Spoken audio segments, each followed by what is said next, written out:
در دل خراسان، شهری که بوی نان تازه و عطر مشک در کوچه های آن میپیچید، مردی زندگی میکرد که نامش بر زبان هر عاشق و عارفی جاری بود. شیخ صنعان، زاهدی که 40 سال در محراب عشق خدا به نیایش نشسته بود و دلش پر از سکوت و آرامش بود. اما این قصه ایمان محض نیست، قصه عشق است و سقوط و رهایی. قصه مردی که فکر می‌کرد همه چیز رو می‌داند، اما هنوز نیمی از حقیقت رو ندیده بود. شبی شیخ در عالم رویا دید که خودش را در سرزمین غریبی یافته، میان کلیساهای سنگی و ناقوس‌هایی که به جای اذان صدای زمزمه داشتند. از فراز آسمان دختری با چشمان سبز روشن و لبخندی که نه شیطانی بود و نه مقدس بر او نگریست و او را دعوت کرد. شیخ در خواب با خود گفت: این چیست؟ نوری در نگاهش هست که تا به حال ندیدم. آیا این آزمایش است یا دعوت خدا؟ و همان شب شیخ دانست که این خواب نه خواب است و نه خیال، بلکه دعوتی است به سوی سفری بی بازگشت.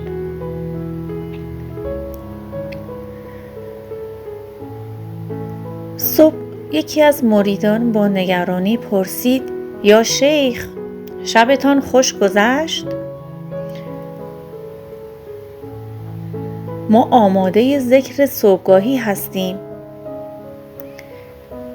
شیخ آنچنان که در تفکر بود گفت: ذکر؟ بله، اما امشب ذکری در دل من افتاد که هیچ کتابی آن را ننوشته است. یکی دیگر از مریدان گفت: چه دیدید؟ شیخ گفت: دختری دیدم از دیاری دور که مرا به روم می‌خواند، در کلیسایی با نور سرخ که قلبم را لرزاند و صدایی در گوشم که گفت: اگر عاشقی به روم برو. دوباره مرید پرسید: ای شیخ، این وسوسه شیطان است. مردی که 40 سال در راه خدا زیسته چرا به دیار کافر رود؟ شیخ آهی کشید و چنین گفت: شاید خدا در جام دیگری خود را نشان دهد. چند روز بعد کاروان آماده شد. مریدان با چشم پر از نگرانی پشت سر شیخ حرکت کردند، اما او خاموش بود، خاموش اما با دلی آگاه. از مریدان از او پرسید: ای شیخ، چرا سکوت کرده ای؟ شیخ با صدای آرام گفت: هرچه در راه خدا دیدم از سکوت زاده شد. این بار هم سکوت راه را نشانم خواهد داد.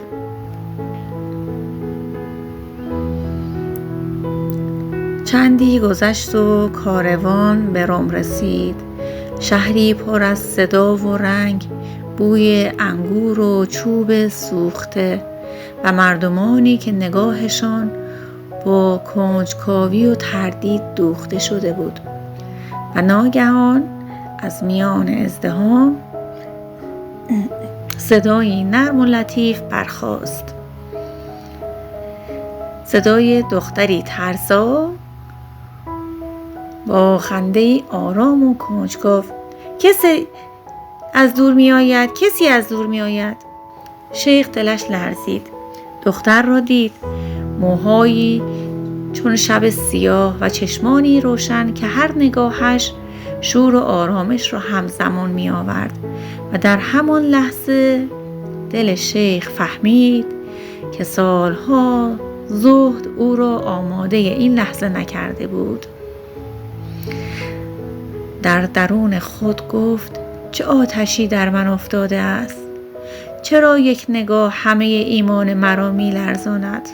و آنجا در میان مردم و ناقوس‌ها شیخ صنعان برای نخستین بار دانست که سقوطگاه آغاز آگاهی است و عشق آنچنان که پیشتر از این نمی‌دانست می‌تواند راهنمای روح باشد. شیخ هنوز در حیرت نگاه دختر بود. او که سالها زاهد و عارف، سالها بدون لغزش و وسوسه زیسته بود، اکنون در برابر چشمان سبز و لبخند مرموز دختر گرفتار شده بود. هر نگاه دختر چون موجی نرم اما قوی قلب او را می لرزاند. دختر آهسته به سمت شیخ آمد و پرسید: ای پیرمرد، از کجا آمده ای و چرا به این دیار پا گذاشته ای؟ شیخ با آرامش و کمی تردید گفت: از خراسان آمدم. مردی که سالها در راه خدا گام برداشته است. اما اینجا چیزی مرا به اینجا کشانده که خود نمیدانم چیست. دختر ترسا با لبخند مرموز گفت: چیزی که خود نمیدانی؟ همون چیزی است که همه به دنبالشند؟ دل تو زبانت را میفهمد، اما عقلت هنوز در خواب است. شیخ میدانست که مریدانش نگران او هستند، اما نمیتوانست نگاه خود را از دختر بردارد. هر کلام او، هر لبخند او را عمیق‌تر به جهان ناشناخته‌ای می‌برد. مریدی که کنار شیخ ایستاده بود گفت: ای شیخ، مراقب باش، دل تو در دام وسوسه افتاده است. شیخ با نگاهی به مرید به او گفت: وسوسه؟ شاید، اما این وسوسه نیست در راه خداست، نه در راه شیطان. چه می‌دانید شما از این عشق که از سالها عبادت پرورش یافته؟ در این گفتگو وسوسه کاملا آشکار بود. دختر ترسا با نرمی و بازیگوشی گفت: اگه راست میگویی که عاشق هستی، بگذار آزمون خود را نشان دهم. جامی از شراب بیاور و نام مسیح را بر زبان آور. شیخ با سکوت طولانی و کمی طمأنینه جواب داد: جام شراب؟ نام مسیح چگونه میتوانم؟ سالها عبادت کردم و اکنون، اما قلبم با هر تپش مرا به سوی او میخواند. آن شب شیخ نخستین گام را برداشت. جام را برداشته نگاهی به آسمان کرد و شراب را نوشید. آری، او گام در راهی گذاشت که سالها تجربه و عرفان نیز آماده‌اش نکرده بود. یکی از مریدان با نگرانی شدید گفت: ای شیخ، چه کرده ای؟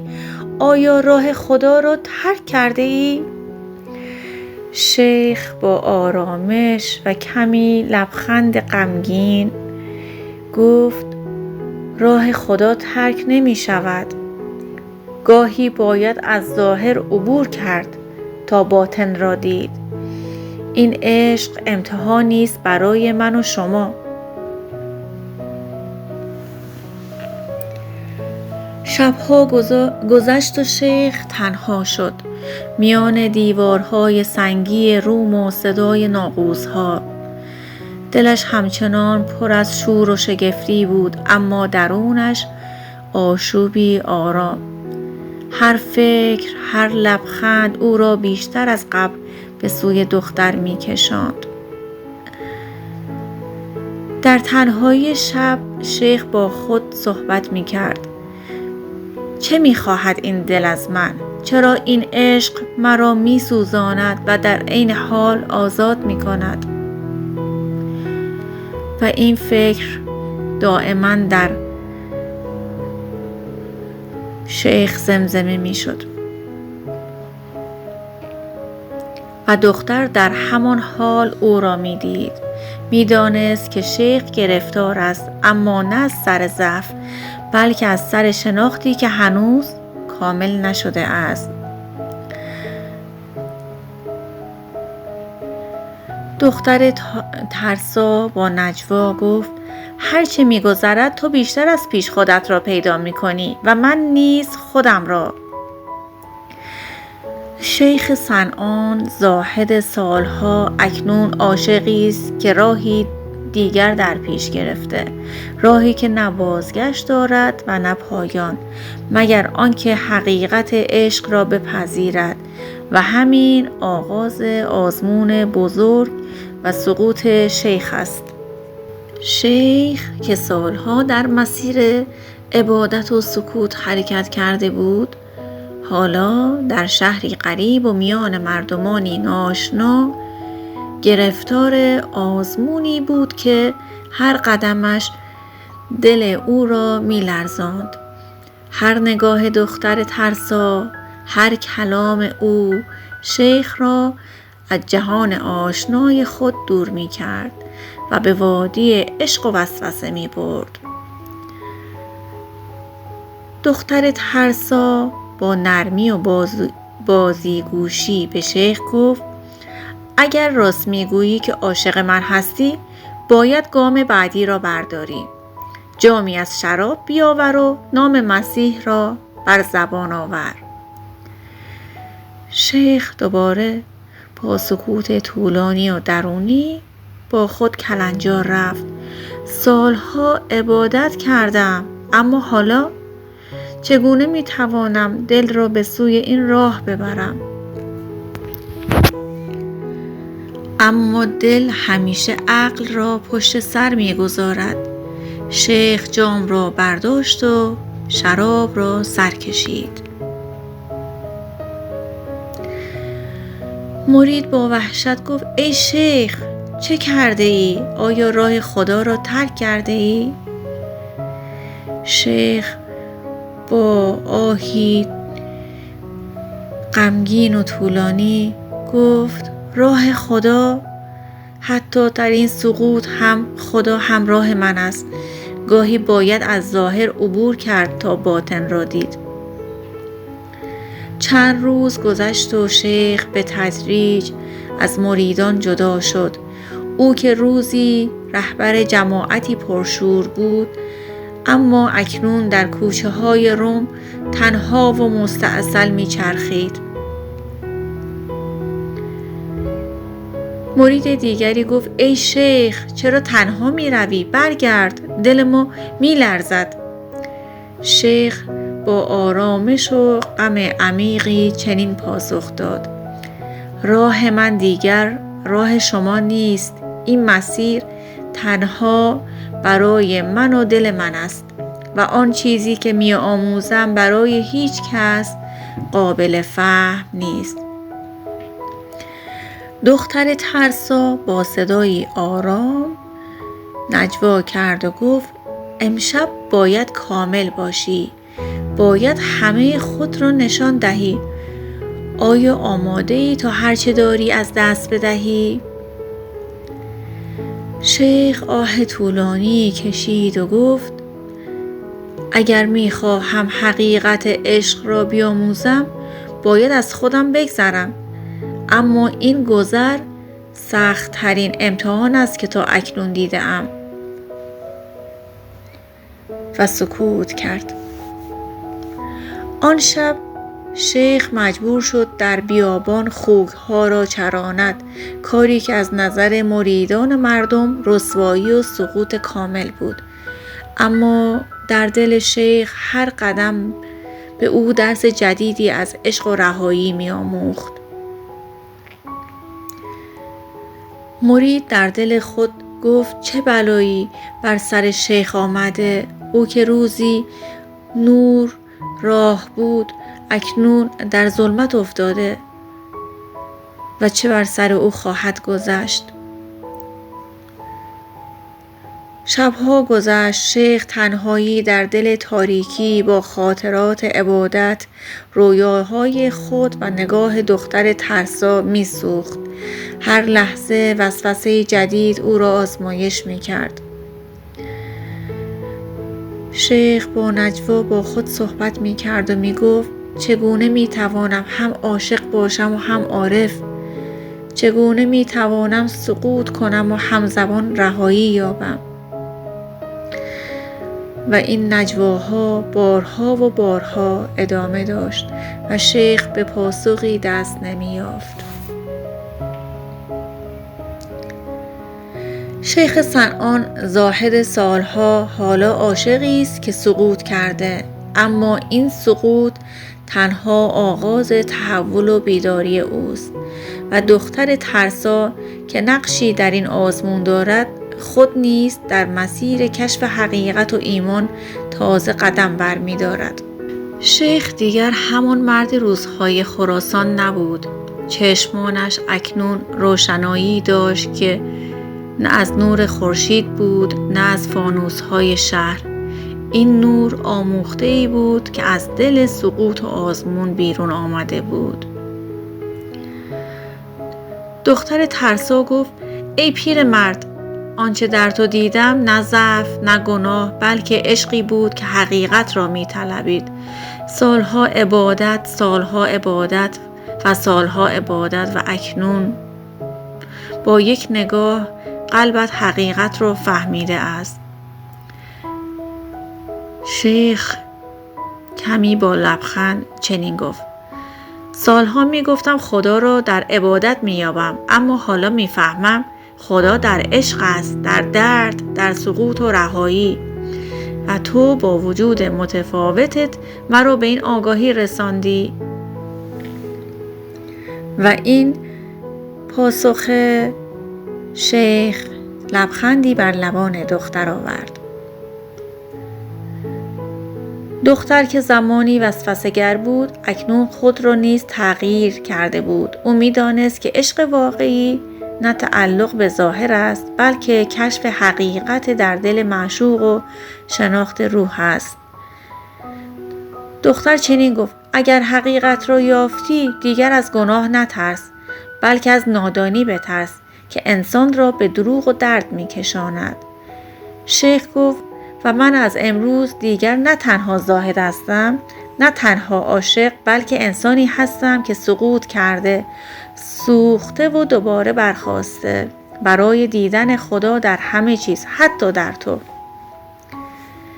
و این گونه بود که سقوط، آزمون و عشق و شیخ و دختر را به رهایی و آگاهی تازه رساند. آنها فهمیدند که گاهی برای رسیدن به حقیقت باید از همه چیزهایی که میشناسی گذشت و تنها در دل تجربه نور پیدا می شود. شیخ صنعان دیگر مردی نبود که با عقل تنها خدا را می جست. او اکنون عاشق و عارف شده بود، کسی که خدا را در نگاه هر انسانی می دید و دختر ترسا که روزی او را به آزمایش کشانده بود اکنون همراه او بخش مهمی از این حقیقت بود. راه خدا گاه در سقوط است و گاه در عشق. راه حقیقت گاه در سقوط است و گاه در رهایی. و هر که این راه را با دل و آگاهی طی کند نور خدا را خواهد دید، حتی در دل تاریکی.